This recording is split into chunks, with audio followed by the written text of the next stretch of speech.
วันนี้นะคะรายการพินพีทีวีนะคะวันนี้นะคะ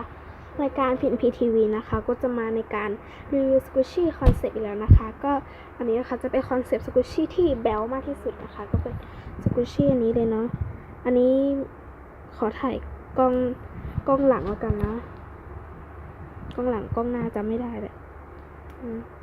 ไม่สโลว์นะคะเป็นหน้าแบลจริงๆอันนี้ถ้ามีอะไรตรงขอโทษด้วยนะน่ารักมาก